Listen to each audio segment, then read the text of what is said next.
Hello FTM Transtastic, my name is Luke, and this week we are talking about cyberbullying, which isn't a very nice topic, to be completely honest. No one likes to talk about cyberbullying. It's one of those things that people experience and they really shouldn't experience because people are assholes, and people shouldn't be assholes. I really wanted to talk about cyberbullying in the trans community, but Chase has already kind of touched on that. If you want my opinion, just watch Chase's videos. Chase's video literally sums up everything I was going to say in a much more eloquent and nicer way. Watch Chase's video. It makes a bit more sense than I probably will. Cyberbullying, it's one of those things that it manifests in very different ways. You know, you have like the death threat, and then threatening people, then you've also got people stalking other people. Like that's a type of cyberbullying that's not really talked about as much. Like stalking is a real issue, and like finding out people's information, like I'm not sure if that counts as bullying. I'm pretty sure it counts as bullying. Stalking is also considered bullying. When it comes to being stalked online, just be very careful with your information. Don't hand out stuff like that. Be very sensible with your information because you really don't want to end up in that situation. What have I said? I said be careful with your personal information and watch Chase's video. Great video, Luke. So much help. I'm going to touch a little bit on the whole truce scum too cute thing again because I seem to be wrapped up in that for some reason. As I said on the Tumblr, as I've said on my personal Tumblr, as I've said many times, I do not identify as truce scum. I do not want to be associated with any of the ideologies on Tumblr. I don't have an agenda. I literally am a 19-year-old that is far too focused on my own shit to even consider caring about fighting some sort of unimportant war in the trans community online. But I think it's a little bit childish and I don't really want to be a part of it. So please don't make me a part of it. Please don't put words into my mouth and say that I believe certain things to try and provoke a response. I've been asked and people have been claiming that I've been saying things, and it's just really frustrating. Anyway, I think probably the reason I am considered, or like the reason people see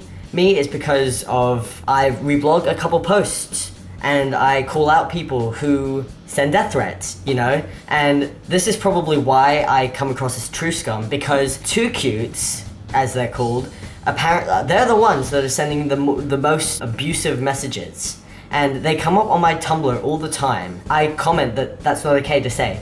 That's pretty much where I go. And I guess the take-home message from this is I don't care what you believe, I don't care.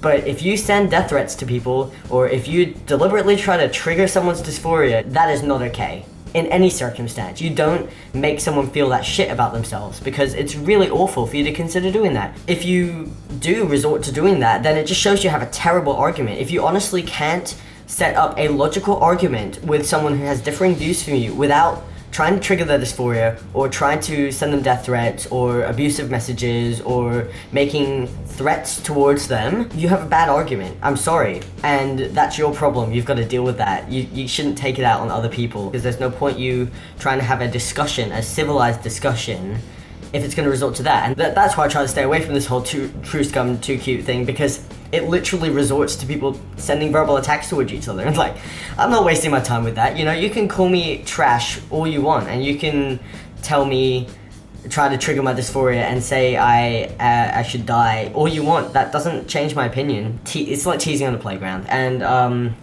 for something that's such a you know, it's quite a mature conversation that should be being had.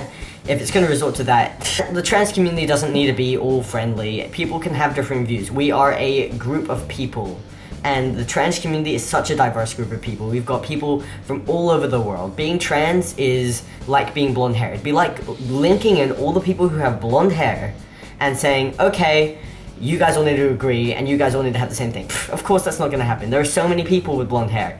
No one is going to have the same views as the other people. It's good, because it's good to have a trans community. It's good to have people who somewhat understand what we're going through, you know?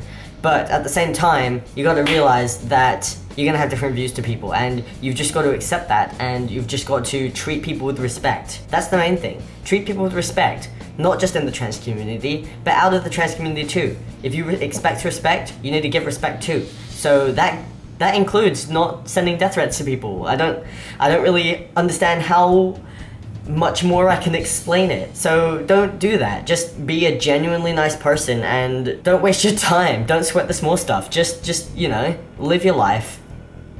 Do what makes you happy and try and minimize pain around you, you know? Don't deliberately go out to cause other people harm. That's not a nice thing to do. Yeah, okay, so my camera died, so that's probably a good place to end it. Yeah, as always, if you want to find me, I'm down below, and I will see you guys next week. Bye.